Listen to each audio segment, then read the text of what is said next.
नमस्कार, स्वागत है आपका TWC GS वर्ल्ड में। यदि आपने TWC GS वर्ल्ड को सब्सक्राइब नहीं किया है तो सब्सक्राइब TWC GS वर्ल्ड। आज हम अपनी यूनिट नंबर 1 देखेंगे जो इंडियन पॉलिटी और कॉन्स्टिट्यूशन पर बेस्ड होगी, या ये कह लीजिए कि भारतीय अर्थव्यवस्था पर ये पूरी तरीके से बेस्ड होगी। तो जो भारतीय अर्थव्यवस्था है, या सॉरी भारतीय राज्य व्यवस्था पर पूरी तरीके से बेस्ड होगी आपकी।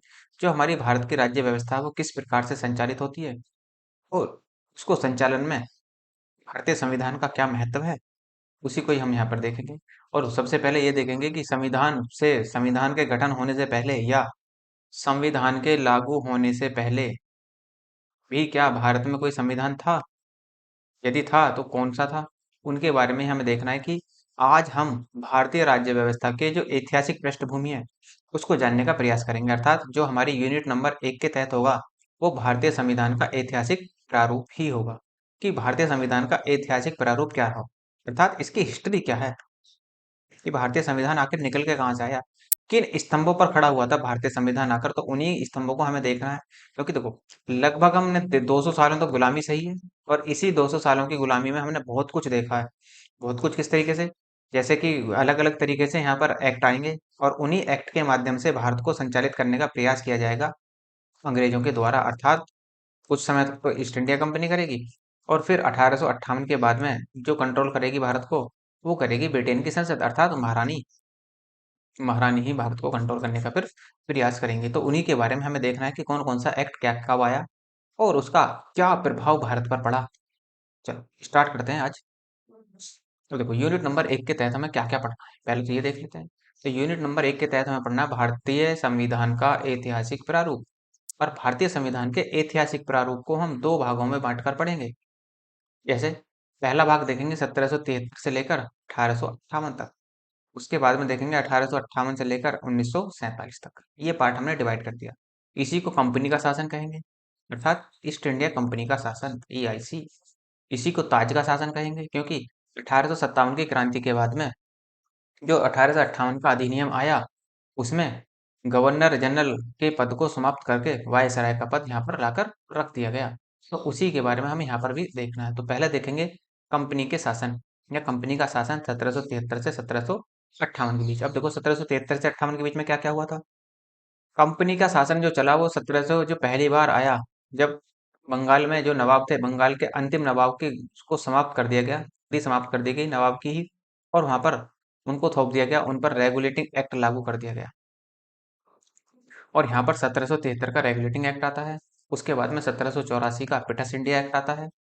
फिर 1833 का चार्टर एक्ट देखने को मिलेगा आपको, और 1853 का चार्टर अधिनियम भी आपको यहाँ पर देखने को मिलेगा। अब जो ताज का शासन होगा, ताज के शासन में 1858 का भारत शासन अधिनियम मिलेगा, 1861 का भारत शासन अधिनियम, 1892 का भारत शासन अधिनियम, 1909 का भारत शासन अधिनियम, और 1919 का भारत शासन अधिनियम, तथा 1935 का भारत शासन अधिनियम, और 1947 का भारत शासन अधिनियम, इनको इनमें हमें देखने को मिलेगा। इसके तहत ये ताज के शासन के तहत देखने को मिलेगा, जबकि ये कंपनी के शासन के तहत देखने को मिलेगा। तो शुरुआत करेंगे हम वन बाई वन। आप देखेंगे, पहले देखेंगे कि भारतीय संविधान का ऐतिहासिक प्रारूप आखिर क्या कहता है, किस प्रकार से ये होगा और किस प्रकार से इस पर चर्चा होगी, वो यहाँ पर आपको देखने को मिलेगा। तो शुरुआत करेंगे पहले हम भारतीय संविधान का ऐतिहासिक प्रारूप।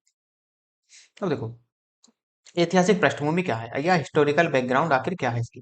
तो एलिजाबेथ के जो प्रथम चार्टर एक्ट के द्वारा कंपनी की स्थापना हुई थी, अर्थात एलिजाबेथ ने जो चार्टर पर अधिनियम पर हस्ताक्षर किए थे वो कब किए थे, तो 31 दिसंबर 1600 को यहाँ पर साइन किए गए थे।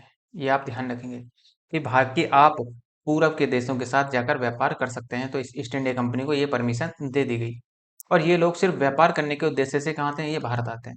और 1765 ईस्वी के आते आते में ये इन्होंने बंगाल, बिहार, उड़ीसा के दीवानी अधिकार मिल जाते हैं इनको। क्यों? क्योंकि देखो 1757 में प्लासी का युद्ध हुआ, सिराजुद्दौला युद्ध में मारा गया।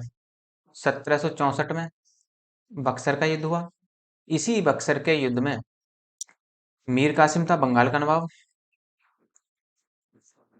अवध का नवाब था सुजाउद्दौला, और जो मुगल बादशाह था शाह आलम द्वितीय। इन तीनों को संयुक्त रूप से अंग्रेज हरा देते हैं, और यहाँ से क्या हो जाता है, यहाँ से शुरुआत होती है बंगाल में लूट की। और इसी वजह से इसे बंगाल में लूट का शासन भी प्रारंभ माना जाता है 1764 के बक्सर के युद्ध के बाद में। तो यहाँ से इन्हें क्या हो जाता है, देखो बिहार भी, बंगाल भी इनके अंडर में आगा, और बंगाल पहले जो बिहार था, वो बिहार एक प्रेसिडेंसी थी, वो भी बंगाल के अंतर्गत ही आती थी। वैसे ही उड़ीसा भी एक प्रेसिडेंसी थी, वो भी बंगाल के अंतर्गत ही आती थी। तो इन्हें बंगाल, बिहार और उड़ीसा की दीवानी मिल जाती है 1765 में। यहीं से ये यहीं से क्षेत्रीय अधिकार बनने की प्रक्रिया आरंभ होती है, अर्थात यहाँ से अब ये क्या करेंगे, अब ये अपना अधिकार जताएंगे। अब तक तो ये केवल व्यापार का उद्देश्य था, लेकिन अब इन्होंने क्या कर दिया, राजनीति में हस्तक्षेप करना यहाँ से प्रारंभ कर दिया। हालांकि राजनीति, भारतीय राजनीति में हस्तक्षेप तो इन्होंने पहले से ही करना शुरू किया था, लेकिन खुलकर सामने अब आएंगे।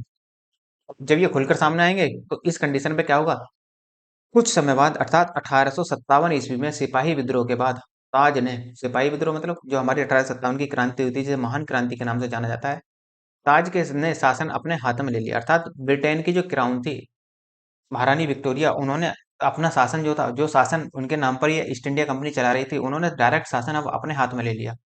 वही मैंने पीछे भी आपको बताने का प्रयास किया था। और 15 अगस्त 1947 तक जो ताज का शासन था, 1858 से 15 अगस्त 1947 तक यह शासन चलता रहेगा। स्वतंत्रता के साथ ही संविधान की आवश्यकता महसूस की गई। जब हमें स्वतंत्रता मिली 15 अगस्त 1947 को, तो हमें संविधान की आवश्यकता हुई। तो संविधान के बारे में सबसे पहले यदि किसी ने व्याख्या दी थी, तो एम एन राय ने दी थी कि भारत का एक संविधान होना चाहिए, और वो भी कब, 1934 में। तो 1934 में एम एन राय ने मांग उठाई थी, मानवेंद्र नाथ राय इनका नाम है पूरा, मांग उठाई। फिर 1946 में इसी राय को आधार बनाया गया और संविधान सभा का गठन किया गया, अर्थात 9 दिसंबर 1946 को संविधान सभा का पहला गठन, संविधान सभा की दूसरी मीटिंग हुई, संविधान सभा की तीसरी मीटिंग हुई। दो दो दिन के अंतराल पे याद रख सकते हैं। 9 में दो और जोड़ दो तो 11, 11 में दो और जोड़ दो तो 13। तो 3 मीटिंगें यहाँ पर आयोजित की गई। और इस प्रकार अंततः रिजल्ट ये निकल कर आया कि 26 जनवरी 1950 ईस्वी को संविधान हमारा अस्तित्व में आ जाता है। लेकिन इसकी अधिकतर विशेषताएं जो हमारा ब्रिटिश शासन अधिनियम है, भारत शासन, जिसे हम भारत शासन अधिनियम बोलते हैं 1935 का, यहाँ से ग्रहण की गई है ज्यादातर विशेषताएं। ये कह लो कि इसका 1/3 हिस्सा ज्यों का त्यों उठा कर रख दिया गया, ये आप कह सकते हैं।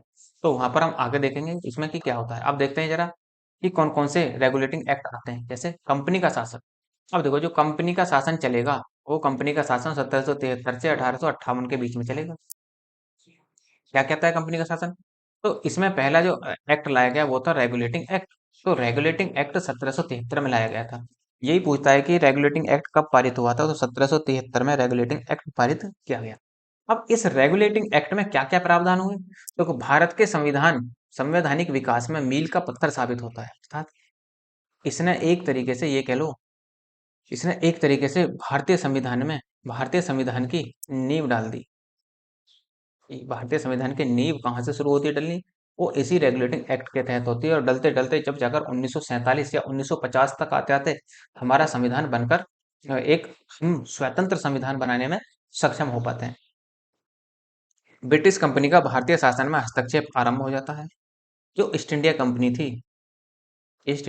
थी, यहाँ पर इन्होंने बंगाल में नवाब के पद को समाप्त कर दिया। अब ये क्या कर रहे हैं, अब ये एक्ट ला रहे हैं यहाँ पर। तो इसी तरह से ब्रिटिश कंपनी का भारतीय शासन में हस्तक्षेप आरंभ हो जाता है।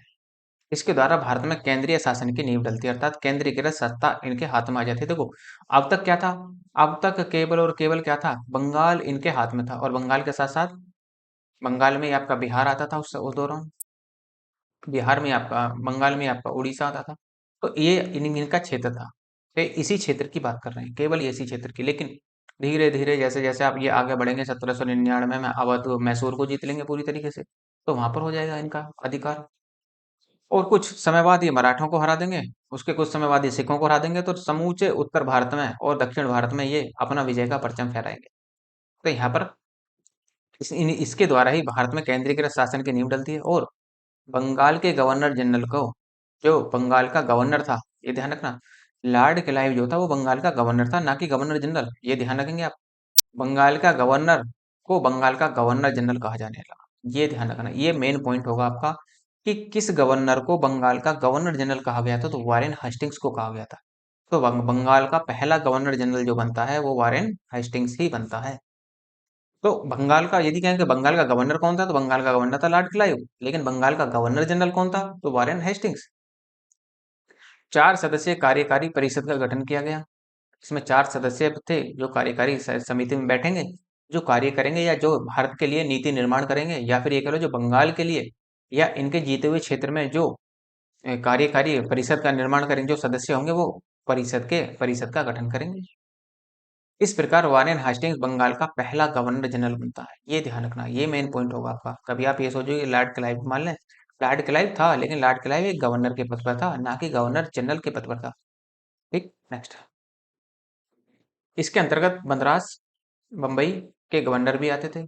तो मद्रास बम्बई के गवर्नर इसके अंतर्गत ही आते थे। 1774 ईस्वी में कलकत्ता में उच्चतम न्यायालय की स्थापना की गई, अर्थात सुप्रीम कोर्ट की स्थापना की गई यहाँ पर। तो जब सुप्रीम कोर्ट की स्थापना की गई, इसमें क्या हुआ देखो, इसमें एक मुख्य न्यायाधीश था, जो मुख्य न्यायाधीश थे लॉर्ड इम्पे थे, और 3 अन्य न्यायाधीश थे। इसका मतलब 4 व्यक्तियों की बॉडी बनाई गई, अर्थात सर्वोच्च न्यायालय का गठन किया गया 4 न्यायाधीशों को लेकर, जिनमें एक मुख्य न्यायाधीश और 3 अन्य न्यायाधीश थे। 3 अन्य न्यायाधीश कौन थे, इनसे पूछ लेता है सवाल। तो वो छोटे एग्जाम में तो यही पूछता है कि कलकत्ता में जो सुप्रीम कोर्ट की स्थापना हुई वो कब हुई, तो 1774 में हुई। उसके मुख्य न्यायाधीश कौन थे, तो लॉर्ड इम्पे। लेकिन यदि आप और थोड़ा सा इसे डिटेल देखें, तो डिटेल में जाएंगे तो ये पूछ लेगा कि अन्य न्यायाधीश कौन थे, तो हाइड थे, चैमिस्टर और चैम्बर्स। तो हाइड, चैमिस्टर और चैम्बर्स इसके अन्य न्यायाधीश थे, जिसका मुख्य न्यायाधीश लॉर्ड इम्पे को ही बनाया गया था। इसे कोर्ट ऑफ डायरेक्टर के माध्यम से कंपनी हैंडल करती थी, अर्थात एक संस्था बनाई गई कोर्ट ऑफ डायरेक्टर। इसे कौन हैंडल कर रही थी, कंपनी ही हैंडल करेगी कभी। नेक्स्ट है 1784 का पिटस इंडिया एक्ट लाया गया। तो 1784 के पिटस एक्ट में क्या क्या प्रावधान किए गए वो भी देख लेते हैं।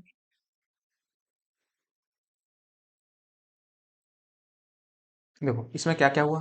1784 इसमें पिटस इंडिया एक्ट अस्तित्व में आया।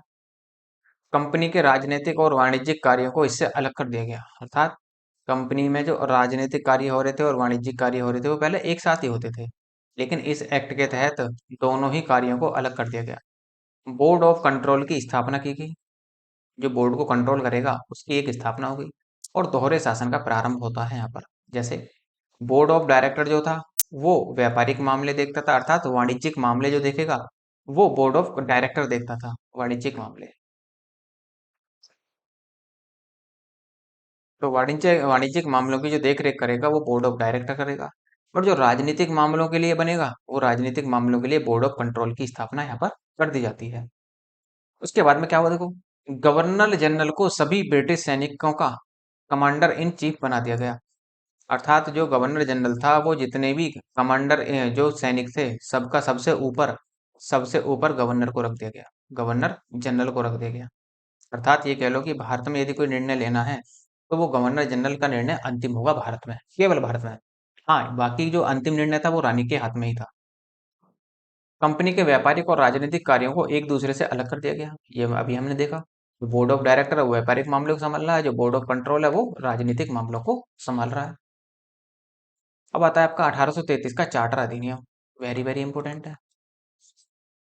अब यहाँ पर क्या होगा देखो, अब तक हम गवर्नर किसे मान रहे थे, अब तक हम गवर्नर मान रहे थे इलाइट को, रिधि में, क्योंकि गवर्नर जनरल किसे मान रहे थे, बंगाल का, तो बंगाल का गवर्नर जनरल जो मान रहे थे हम, वो मान रहे थे हेस्टिंग्स को, वारेन हेस्टिंग्स को, वारेन हेस्टिंग्स। इस तरह से अब देखो, अब यदि एक नाम और जोड़ दे इसमें, जैसे मैं कह दूं भारत का गवर्नर जनरल, भारत का गवर्नर जनरल कौन होगा, तो भारत का गवर्नर जनरल जो कहलाया वो कहलाया लॉर्ड विलियम बेंटिक। वो यही यही यही कहने का यही प्रयास कर रहा है कि बंगाल के गवर्नर जनरल को अब भारत का गवर्नर जनरल कहा जाने लगा। ये ध्यान रखना पूरी तरीके से कि जो बंगाल का गवर्नर जनरल था, अब यहाँ तक आते आते, क्योंकि देखो 1799 में इन्होंने क्या कर दिया, मैसूर को जीत लिया। हैदर अली और टीपू सुल्तान दोनों मारे गए, क्योंकि 1782 में 1782 में तो है, जो दूसरा आंग्ल मैसूर युद्ध हुआ था उसमें 1782 से 1784, 80 से 84 तक चलेगा वो। तो 82 में हैदर अली की मृत्यु हो जाती है, और 1799 में चतुर्थ आंग्ल मैसूर युद्ध में टीपू सुल्तान की मृत्यु हो जाती है। इस प्रकार क्या हुआ, अब ये जो है कि ये जो भारत था उसको लगभग ये जीत चुके थे इस दौरान आते आते, क्योंकि इन्होंने मराठों को भी हरा दिया और मराठों के बाद में सिखों को भी हरा दिया। तो यही दो तीन शक्तियां थी। मैसूर मैसूर की शक्ति थी, मराठे थे, और सिखों की शक्ति थी। और जबकि बंगाल के पहले ही जीत चुके थे। इस प्रकार भारत के गवर्नर जनरल को इन्होंने अब ये जो बंगाल का गवर्नर जनरल था, अब इन्होंने भारत का गवर्नर जनरल कहना शुरू कर दिया। तो इस प्रकार भारत का पहला जो गवर्नर जनरल बना, जो ध्यान रखेंगे, भारत का पहला गवर्नर जनरल जो बनेगा वो बनेगा विलियम बेंटिक। तो लॉर्ड विलियम बेंटिक को ही भारत का पहला गवर्नर जनरल बनाया जाता है। किस अधिनियम के तहत? तो 1833 के अधिनियम के तहत ही भारत का जो पहला गवर्नर जनरल बना वो लॉर्ड विलियम बेंटिक ही हुआ। यहीं से कानून को अधिनियम या एक्ट कहा जाने लगा। जो अधिनियम बनने थे, जो कानून थे, इन्हीं कानूनों को अब अधिनियम या एक्ट कहा जाने लगेगा। खुली प्रतियोगिताओं का आयोजन हुआ। खुली प्रतियोगिता जैसे आप देखते हैं यूपीएससी है, यूपीएससी खुली प्रतियोगिताएं कराती है आईएएस, आईएएस, आईपीएस के लिए। तो यहाँ भी क्या हुआ? खुली प्रतियोगिताओं का यहाँ पर आयोजन प्रारंभ हुआ।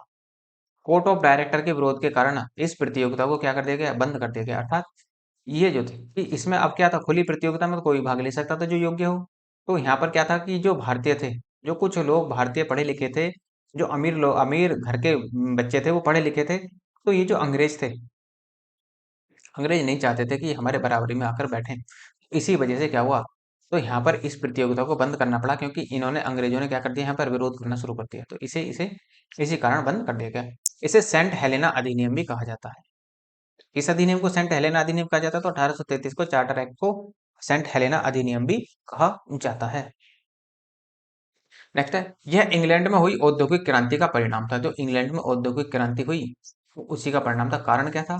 औद्योगिक क्रांति हो तो गई, और जब औद्योगिक क्रांति होगी तो क्रांति के लिए, उद्योगों के लिए क्या चाहिए? कच्चा माल। और कच्चा माल कहाँ से मिलेगा? कच्चा माल मिलता है ना भारत से। इसी वजह से, इसी के कारण ही क्या होगा, यहाँ पर ये जो एक्ट लाया गया था कि भारत का गवर्नर जनरल, बंगाल का गवर्नर जनरल जो भारत का गवर्नर जनरल कहलाएगा, वो इसी वजह से कहलाया गया क्योंकि अब भारत में जहां जहां रिसोर्सिस हैं, जहां जहां संसाधन हैं, वहां से उनको निकाला जाए। तो ये इनकी मेन नीति थी यहाँ पर। जब आप विश्व इतिहास को देखेंगे खोलकर, देखो वो पीढ़ी के पॉइंट ऑफ व्यू से नहीं पूछा जाता, लेकिन हाँ मेंस का आपका भाग है।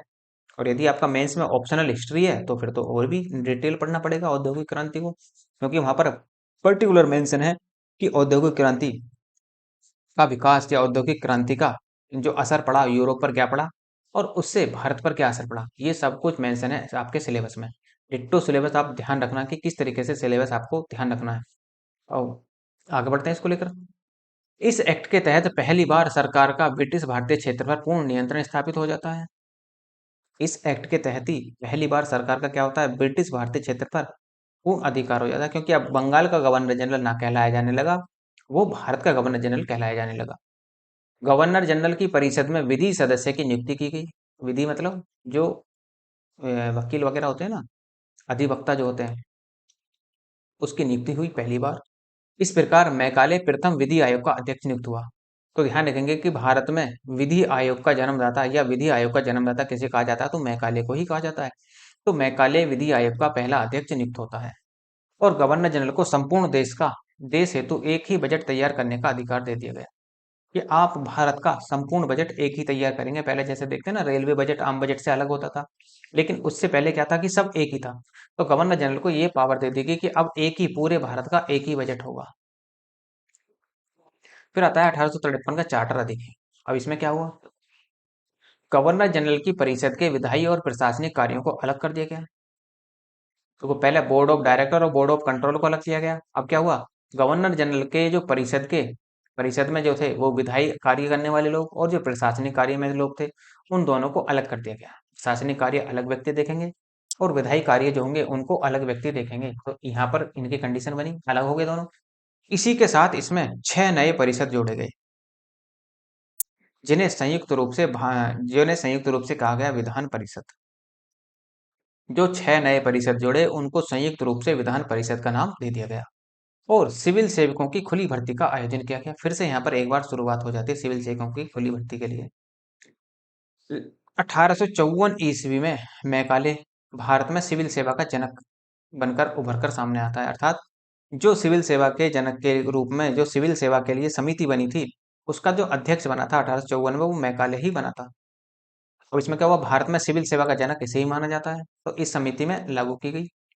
कंपनी का शासन विस्तारित जरूर हुआ, अर्थात जो कंपनी का जो शासन था उसमें विस्तार जो दिया गया, लेकिन इस शासन को कभी भी समाप्त किया जा सकता था। ये ऐसी प्रावधान था। रानी ने जो जिस हस्ताक्षर पर साइन किए थे कि आप पूर्व के देशों के साथ व्यापार कर लीजिए, उसमें ऐसा प्रावधान था कि कंपनी के शासन को आप विस्तार दे सकते हैं, लेकिन जब भी रानी चाहेगी जब भी इस कंपनी के शासन को समाप्त कर सकती है, और वही 1858 के अधिनियम में हुआ। 6 नए सदस्यों में से 4 का चुनाव बंगाल से, मद्रास से, बंबई से और आगरा के स्थानीय सरकारों से हुआ, और जो 2 होंगे, 2 का चुनाव अलग से होगा। तो ये ध्यान रखना कि जो 6 नए सदस्य निकल कर आए, इनका जो चारों का तो चुनाव एक बंगाल, मद्रास, बंबई और आगरा से हुआ। ये प्रेसिडेंसी थी उस दौरान। तो बंगाल, मद्रास, बंबई और आगरा प्रेसिडेंसी थी, तो चारों का तो चुनाव यहाँ से हो गया। तो इस प्रकार से क्या होता है, हमारा जो भारत के गवर्नर जनरल थे, या फिर ये कह लो कि जो गवर्नर जनरल का जो सफर था वो यहाँ पर आकर समाप्त हो जाता है। हालांकि केवल नाम ही परिवर्तित हुआ था, ये मान लेना।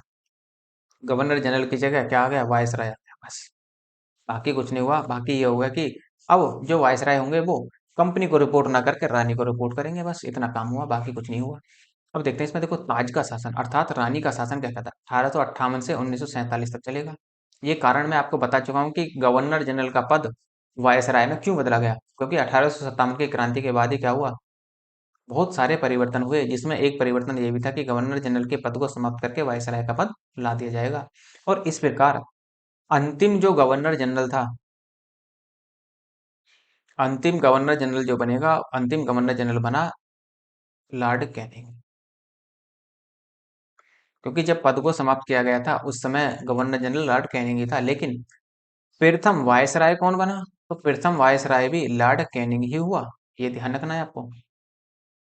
अंतिम गवर्नर जनरल और प्रथम वायसराय लॉर्ड कैनिंग ही था, लेकिन क्या हुआ, बस कंपनी को अब ये रिपोर्ट नहीं भेजेगा अपनी, बाकी सारी अपनी जो रिपोर्ट है वो सीधी महारानी को भेजेगा। बस इतना काम हुआ था। अब इसमें देख लेते हैं 1858 के में क्या हुआ।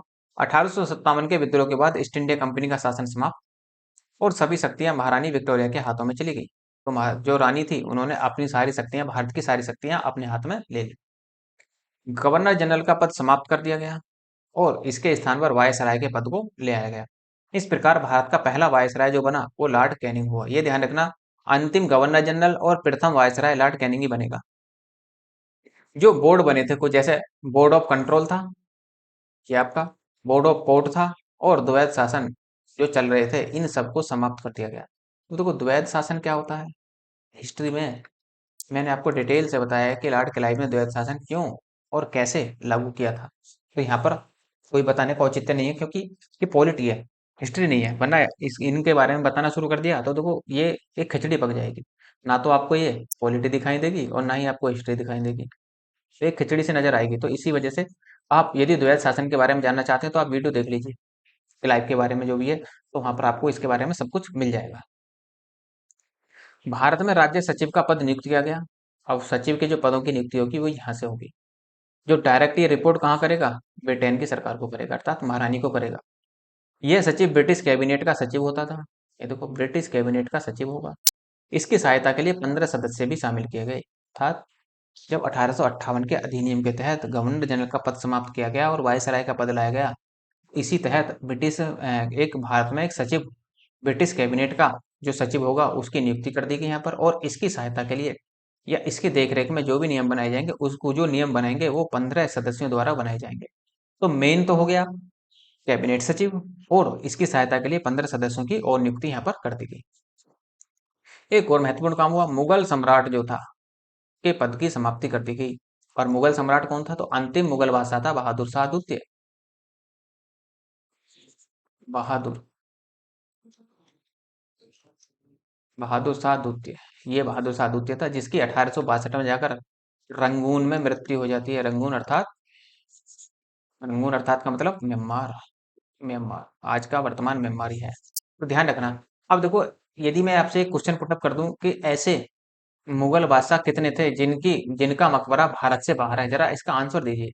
जिसने भी मेरी हिस्ट्री की क्लास पढ़ी है वो आराम से आंसर दे सकता है, क्योंकि मैंने वहां पर डिटेल में पढ़ाया है आपको कि कितने मुगल बादशाहों का जो मकबरा है वो भारत से बाहर है।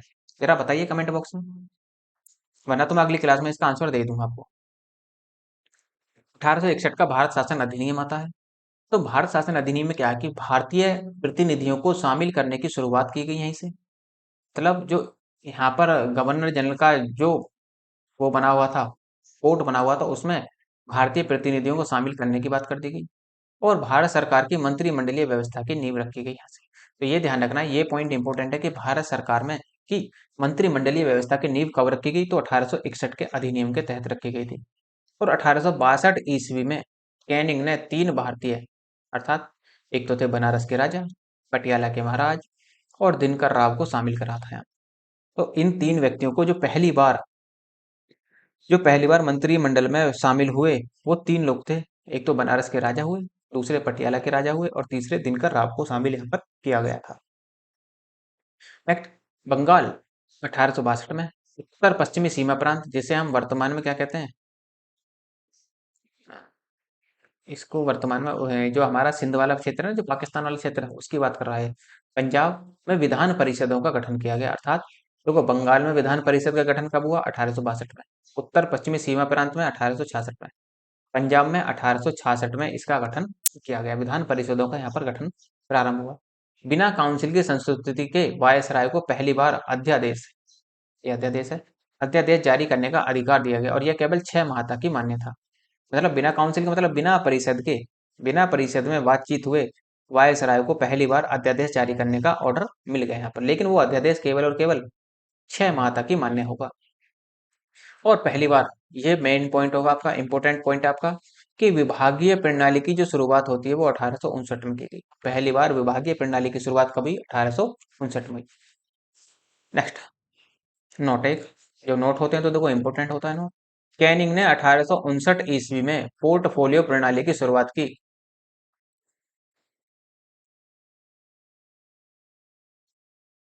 जिसका उद्देश्य कई विभागों की देखभाल था, अर्थात देखभाल विभागों की देखभाल करने के लिए ही पोर्टफोलियो प्रणाली को लागू किया गया था। किसके द्वारा, वो भी कैनिंग के द्वारा। नेक्स्ट, फिर आता है आपका 1892 का भारत शासन अधिनियम। इसमें क्या होगा देखो, केंद्रीय और प्रांतीय विधानसभाओं में सदस्यों की संख्या में वृद्धि की गई, यहाँ पर सदस्य संख्या बढ़ा दी गई। बजट पर बहस करने और कार्यपालिका के प्रश्नों के उत्तर देने को मंजूरी दी गई, अर्थात पहले क्या होता था कि जो भारतीयों को बजट पर बहस करने का कोई अधिकार नहीं था, लेकिन अब यहाँ पर क्या हुआ, बजट पर बहस करने और कार्यपालिका के प्रश्नों के उत्तर देने को मंजूरी दे दी गई, अर्थात जो भारतीय थे परिषद में, वो यदि बजट पर कुछ क्वेश्चन पूछना चाहते हैं तो वो आप पूछ सकते थे। पहले इनको अधिकार नहीं था प्रश्न पूछने का, लेकिन अब इनको प्रश्न पूछने का अधिकार दे दिया गया। और अप्रत्यक्ष रूप से निर्वाचन पद्धति की शुरुआत की गई, अर्थात अप्रत्यक्ष का मतलब ये होता है, तो दो वर्ड निकल कर आते हैं, एक तो होता है प्रत्यक्ष, एक होता है अप्रत्यक्ष। प्रत्यक्ष में होता है कि जनता डायरेक्ट निर्वाचित करती है अपने प्रतिनिधि को, तो जनता द्वारा निर्वाचित होता है, जनता द्वारा निर्वाचित। और अप्रत्यक्ष वो होता है जो जनता के द्वारा निर्वाचित नहीं होता, वो किसी और के द्वारा निर्वाचित कर दिया जाता है। जैसे वर्तमान में राष्ट्रपति के द्वारा राज्यसभा में 12 व्यक्तियों को मनोनीत किया जाता है। इनको जनता द्वारा तो मनोनीत है, जनता द्वारा तो निर्वाचित नहीं किया जाता, तो राष्ट्रपति चाहे तो 12 सदस्यों को यहाँ पर नामित कर सकते हैं। हालांकि लोकसभा में भी था, लेकिन वर्तमान में क्या है, लोकसभा में जो दो एंग्लो इंडियन को निर्वाचित किया जाता है, उनकी जो कंडीशन है उनको समाप्त कर दिया गया। और यही सवाल जो 2021 का पैट हुआ था, वहां पर पूछा गया था कि वर्तमान में लोकसभा में सदस्य संख्या कितनी है, तो ज्यादातर बच्चों ने 552 ही दे मारा, लेकिन जबकि वास्तव में कितनी होगी, 550 थी। आंसर उसका 550 मिलेगा। तो अप्रत्यक्ष रूप से निर्वाचन पद्धति की यहाँ पर शुरुआत हो जाती है। 1909 का भारत शासन अधिनियम इंपोर्टेंट है, बहुत ज्यादा इंपोर्टेंट होगा। कैसे देखो, इसे मार्ले मिंटो सुधार के नाम से भी जाना जाता है। क्यों कहते हैं कि मार्ले जो थे, मार्ले मिंटो को ही भारत के मार्ले मिंटो ही भारत के पहले राज्य सचिव बने थे। मिंटो, मार्ले जो थे वो भारत सचिव थे और मिंटो जो थे वो भारत के गवर्नर जनरल थे। ये आप ध्यान रखना, वायसराय थे। बजट पर अनुपूरक प्रश्न पूछने मंजूरी मिल गई। देखो अब तक क्या था, पहले क्या था, बजट पर केवल प्रश्न पूछ सकते थे, लेकिन जो बजट पर प्रश्न पूछा और जो आपको उत्तर मिला, तो आप उसके उत्तर में प्रति क्वेश्चन या प्रति उत्तर नहीं कर सकते थे। ये यहाँ पर कंडीशन थी, लेकिन अब अनुपूरक प्रश्न भी पूछने को बाध्य कर दिया गया, अर्थात बजट पर आप अनुपूरक प्रश्न पूछ सकते हैं। अनुपूरक प्रश्न का मतलब ये होता है कि आपने बजट पर कोई प्रश्न उठाया, प्रश्न उठा दिया, लेकिन जब आपने प्रश्न कर दिया तो आपको उसका उत्तर मिल गया, लेकिन आप उस उत्तर से संतुष्ट नहीं हैं। और जब आप उस उत्तर से संतुष्ट नहीं है तो आप फिर से प्रश्न करेंगे। तो यहाँ पर आप प्रश्न कर सकते हैं 1909 में। 1909 के बाद आप प्रति उत्तर यहाँ पर प्रति प्रश्न पर प्रति उत्तर यहाँ पर आप ले सकते थे वहां पर। इसी वजह से कहा गया कि अनुपूरक प्रश्न पूछने का यहाँ पर आपको अधिकार दे दिया गया। और कार्यपालिका परिषद के प्रथम भारतीय जो बने थे, वो बने थे, ये पॉइंट इंपॉर्टेंट होगा। ये देखो, ये ऐसे पॉइंट पीसीएस के लिए इंपॉर्टेंट होते हैं, वो खोज कर निकालता है। कार्यपालिका परिषद के प्रथम भारतीय जो बने वो सत्येंद्र प्रसाद सिन्हा बने थे, ये ध्यान रखना है आपको। ठीक है, नेक्स्ट है आपका, मुस्लिमों के लिए सांप्रदायिक प्रतिनिधित्व का प्रावधान किया गया है। ये मेन पॉइंट बनता है कि मुस्लिमों को अलग निर्वाचन का अधिकार कब मिला, तो 1909 के मार्ले मिंटो सुधार अधिनियम में मिला था मुस्लिमों को। लेकिन यह व्यवस्था की गई कि मुस्लिमों का चुनाव केवल मुस्लिम मतदाता ही करेंगे। मतलब जिस क्षेत्र में मुस्लिम होंगे और जो मुस्लिम मुस्लिम को वोट देना चाहेगा वो दे सकता था, ये यहाँ पर चुनाव कर दिया गया। अर्थात प्रत्यक्ष या अलग निर्वाचन प्रणाली का प्रावधान यहाँ पर ला दिया गया। इसी अधिनियम के तहत जो 1909 का अधिनियम था, उसको उसी अधिनियम में क्या हुआ, हिंदुओं को मुस्लिमों से अलग करने का पूरा प्रयास कर दिया गया। क्योंकि इन्हीं के कहने पर, इन्हीं अंग्रेजों के कहने पर 1906 में क्या होता है कि मुस्लिम लीग की अलग स्थापना हो जाती है ढाका में, सलीमुल्लाह खां और आगा खां के द्वारा। तो वही काम यहाँ पर इन्होंने करने का प्रयास किया। अब प्रावधान ये कर दिया कि अब अलग निर्वाचन होगा मुस्लिमों के लिए। और लॉर्ड मिंटो को ये भारत में सांप्रदायिक निर्वाचन का जनक कहा जाता है, क्योंकि सबसे पहले सांप्रदायिक अर्थात धर्म के आधार पर बांटने का जो काम करा था, वो करा था लॉर्ड मिंटो ने ही। नेक्स्ट है, ऐसा राजेंद्र प्रसाद ने कहा था। ये पूछ सकता है कि ये कथन किसका था। लॉर्ड मिंटो को ही भारत में सांप्रदायिक निर्वाचन का जनक कहा जाता है। तो देखो, छोटे एग्जाम में तो ये पूछेगा कि किसे भारत में सांप्रदायिक निर्वाचन का जनक कहा जाता है, तो लॉर्ड मिंटो को। लेकिन बड़े एग्जामों में ये कह देगा कि लॉर्ड मिंटो को भारत में सांप्रदायिक निर्वाचन का जनक कहा जाता है। ये कथन किसका है, तो ये कथन जो है वो हमारे पहले राष्ट्रपति राजेंद्र प्रसाद जी का है। नेक्स्ट, 1909 का भारत शासन अधिनियम। इसमें क्या हुआ, देखो इसमें अनेक प्रावधान किए गए। कौन कौन से प्रावधान थे वो देख लेते हैं। देखो, 1919 के भारत शासन अधिनियम के तहत क्या क्या हुआ। 20 अगस्त 1917 को सरकार ने पहली बार कहा कि इसका उद्देश्य भारत में क्रमिक रूप से उत्तरदायी सरकार की स्थापना करना है, अर्थात क्रमागत रूप से। और 1921 ईस्वी में इसे लागू कर दिया जाएगा, अर्थात 1921 में इसे लागू कर दिया गया। इसी अधिनियम को देखो मांटेग्यू चेम्सफोर्ड सुधार अधिनियम भी कहा जाता है, क्योंकि मांटेग्यू जो थे वो राज्य सचिव थे, जो चेम्सफोर्ड थे वो भारत के वायसराय थे। तो सुधार भी अधिनियम भी कहा जाता है। इसमें क्या करा, सांप्रदायिक के आधार पर, सांप्रदायिक निर्वाचन के आधार पर, अब क्या इसमें सिखों को अलग कर दिया गया। पहले 1909 में मुस्लिमों को अलग करा गया, 1919 में सिखों को अलग कर दिया जाता है। अब इसमें क्या हुआ देखो, प्रांतीय विषयों को दो विभागों में बांट दिया गया। जैसे एक तो हस्तांतरित विषय होंगे और दूसरे आरक्षित विषय होंगे। हस्तांतरित विषय जो थे वो गवर्नर का शासन था उसमें, इसकी सहायता के लिए विधानसभा उत्तरदायी होगी, इसमें ये कह दिया गया।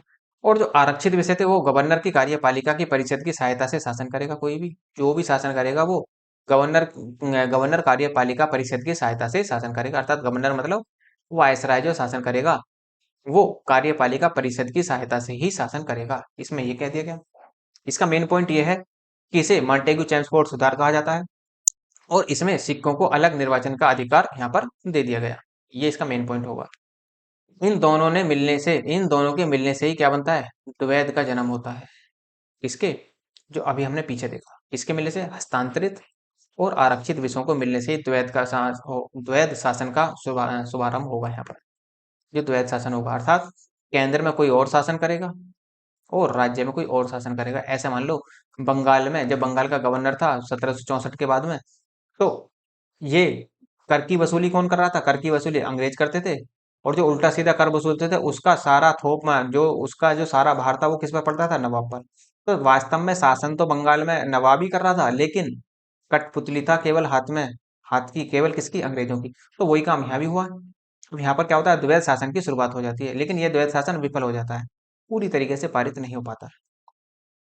पहली बार भारत में द्विसदनात्मक, अर्थात द्विसदनात्मक का मतलब लोकसभा और राज्यसभा और प्रत्यक्ष निर्वाचन की व्यवस्था की गई। अब यहाँ से प्रत्यक्ष निर्वाचन होगा। अब तक प्रत्यक्ष निर्वाचन नहीं हो रहा था। प्रत्यक्ष और अप्रत्यक्ष में मैंने अंतर बताया। अब प्रत्यक्ष में क्या होगा कि जनता डायरेक्ट भाग लेगी निर्वाचन में, वायसराय की कार्यकारी परिषद के 6 सदस्यों में से 5 का भारतीय होना अनिवार्य कर दिया। पहले 5 भारतीय नहीं थे, लेकिन अब क्या हुआ, जो वायसराय की कार्यकारी परिषद थी जिसमें 6 सदस्य होते थे, उसमें जो 5 सदस्य होंगे उनमें वे जो 5 होंगे वो भारतीय होने जरूरी हैं। सांप्रदायिक आधार पर सिख, भारतीय ईसाई, आंग्ल भारतीय और यूरोपियों के लिए अलग अलग निर्वाचन की यहाँ पर व्यवस्था कर दी गई। संपत्ति कर और शिक्षा के आधार पर मताधिकार प्रदान किया गया, अर्थात जो पढ़ा लिखा है और जो जिसके पास संपत्ति ज्यादा है और जो भारत सरकार को कर देता है या फिर ब्रिटिश सरकार को कर देता है, वही केवल मत दे सकता है, बाकी और कोई मत नहीं देगा। जो अनपढ़ है वो मत नहीं देगा, जो पढ़ा लिखा है लेकिन उसके पास संपत्ति नहीं है तो वो भी वोट नहीं कर सकता। तो इस तरह का प्रावधान था। लेकिन वर्तमान स्थिति क्या है भारत में? वर्तमान स्थिति में इन सब भेदभावों से ऊपर उठकर हमारे संविधान ने सबको बराबरी का दर्जा दिया है। जो व्यक्ति 18 वर्ष का है या उससे ऊपर का है, या फिर ये कह लें कि जो वयस्क व्यक्ति है, सबको वोटिंग करने का अधिकार है और सब वोट कर सकते हैं। जो 18 जिनकी उम्र 18 साल हो गई है और या उससे ऊपर है और जिनका नाम निर्वाचन जो नामावली है उसमें नाम है, तो वो वोटिंग कर सकता है, उसे ये अधिकार है। ठीक, तो यहाँ पर ये इसकी कंडीशन बनी। केंद्रीय बजट को राज्य बजट से अलग कर दिया गया। जो पहले एक बजट होते थे, अब केंद्र का बजट अलग पेश होगा और राज्य का बजट अलग पेश होगा। वैधानिक आयोग का गठन किया गया जो 10 साल बाद अपनी रिपोर्ट प्रस्तुत करेगा। एक आयोग का गठन किया गया जो 10 साल बाद अपनी रिपोर्ट प्रस्तुत करता।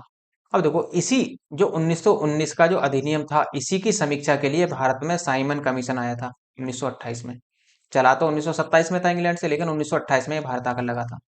1926 में लोक सेवा आयोग का गठन किया गया।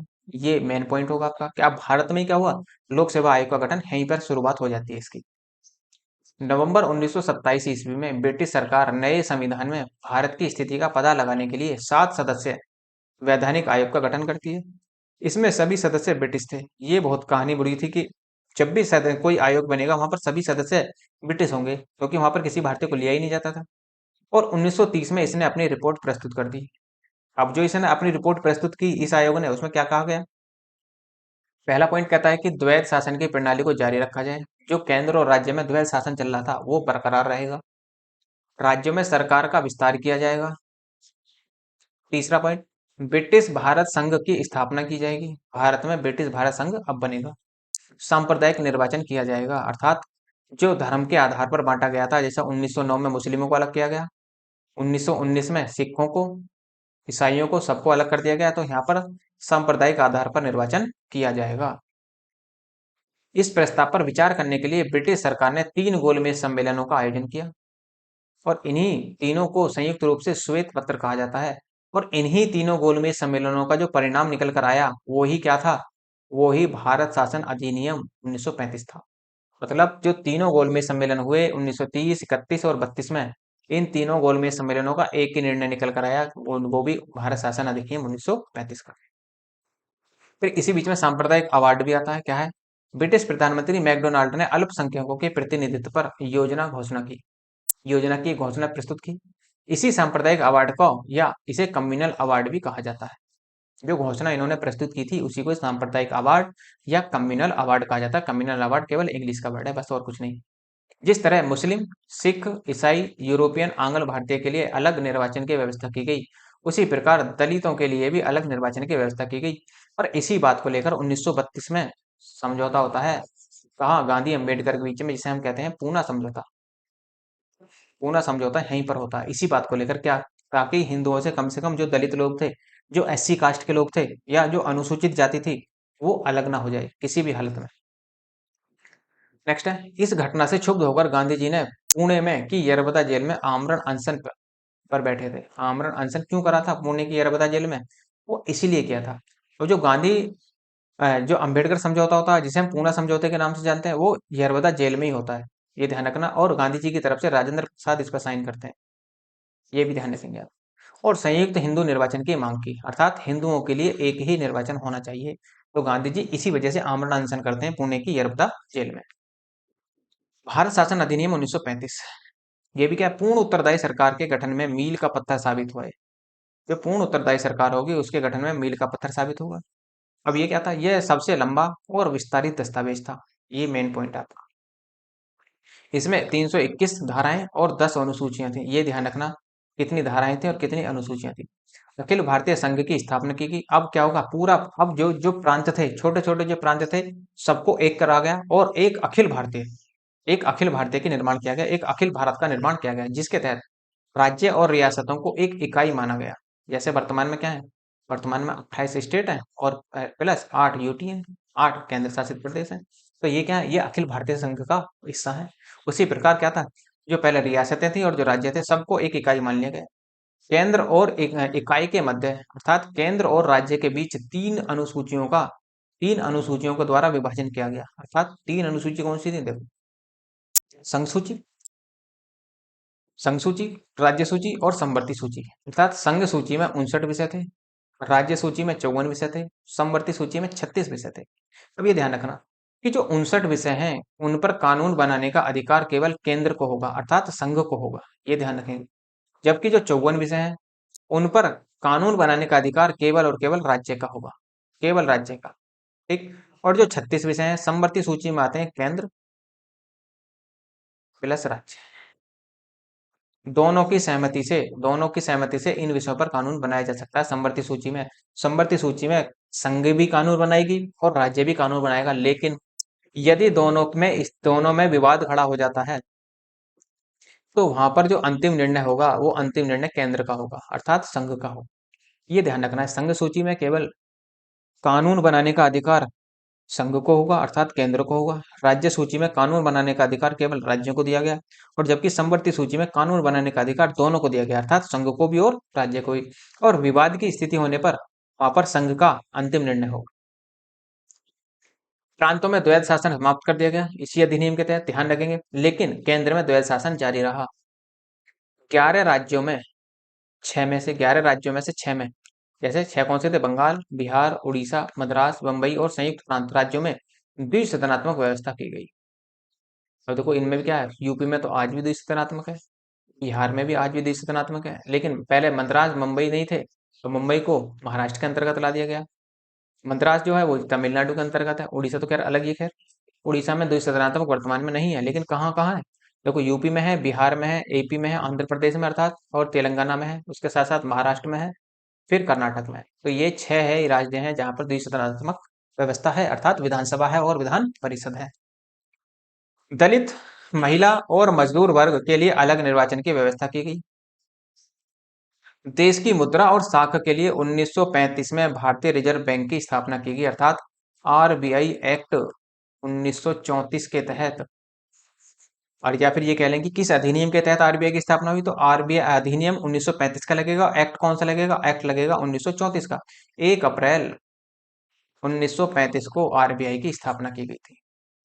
इसने न केवल संघीय लोक सेवा बल्कि प्रांतीय लोक सेवा आयोग की भी स्थापना की, अर्थात संघ में लोक सेवा आयोग की और जबकि प्रांतों में भी लोक सेवा आयोग की स्थापना की। जैसे आप देखते हैं, संघ की बात करें तो यूपीएससी होता है, यदि स्टेट की बात करें तो एसपीएससी होता है। एसपीएससी, एसपीएससी का मतलब state PSC, state service commission. जैसे मैं कह दूं यूपीपीएससी, यूपीपीएससी, तो यूपीपीएससी का मतलब है उत्तर प्रदेश लोक सेवा आयोग। जैसे आपसे कह दूं एमपीपीएससी, एमपीपीएससी, तो ये होगा मध्य प्रदेश लोक सेवा आयोग। तो इस तरीके से होता है। जैसे बीपीएससी तो बिहार लोक सेवा आयोग।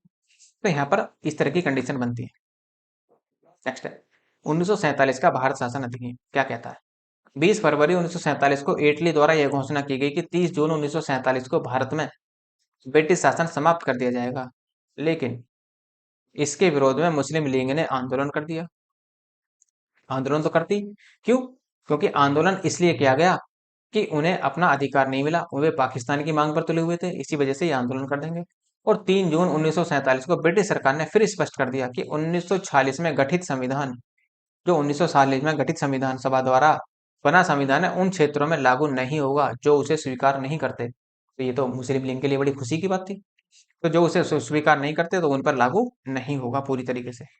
अब 3 जून 1947 ईस्वी को लॉर्ड माउंटबेटन ने विभाजन की योजना पेश कर दी। तो विभाजन होना तय था, और इसी माउंटबेटन योजना के तहत ही भारत का विभाजन हुआ। और भारत का विभाजन हुआ तो 14 अगस्त को पाकिस्तान का निर्माण हुआ और 15 अगस्त को भारत बना, अर्थात भारत को तोड़कर दो नए राज्य देशों के रूप में विकसित कर दिया गया उनको, जैसे एक पाकिस्तान और दूसरा बना भारत। पाकिस्तान में आपका ये जब देखो ये हमारा मान लो 1 मिनट के लिए भारत, तो ये जो क्षेत्र है इसको हम बोलते थे पश्चिमी पाकिस्तान, और इसी में ही था क्या था,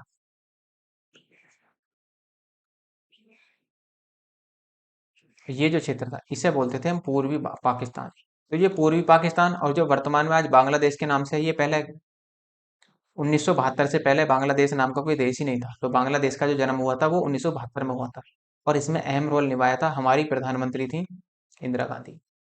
इंदिरा गांधी ने ही इसमें अहम रोल निभाया था, ताकि बंगाल अस्तित्व में आया। जब जाकर बंगाल अस्तित्व में आया तो ये पश्चिमी पाकिस्तान और पूर्वी पाकिस्तान कहे जाते थे।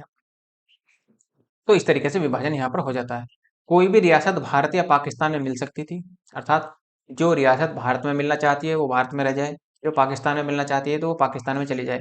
इनको ऑप्शन दिया गया था, और ये भी कहा गया था कि यदि कोई रियासत स्वतंत्र रहना चाहती है तो वो स्वतंत्र भी रह सकती है। और इसका उदाहरण क्या था, इसका उदाहरण था जम्मू कश्मीर, इसका उदाहरण था हैदराबाद। तो इस तरह के इसके उदाहरण थे। तो भारत का विभाजन कर दो स्वतंत्र डोमिनियन बना दिए गए, अर्थात भारत और पाकिस्तान का निर्माण कर दिया गया। भारत में ब्रिटिश राज की जो समाप्ति होती है वो 15 अगस्त 1947 को होती है, जबकि पाकिस्तान में 14 अगस्त 1947 को हो जाती है। और शाही उपाधि से भारत के सम्राट का पद भी समाप्त कर दिया जाता है। भारत में वायसराय का पद समाप्त कर गवर्नर जनरल का पद लागू कर दिया गया, और इस प्रकार स्वतंत्र भारत के पहले भारतीय गवर्नर जनरल जो बने वो राजगोपालाचारी बने। और यही सवाल जो था वो पैट 2022 में पूछा गया, जो अभी पैट हुआ था हाल ही में।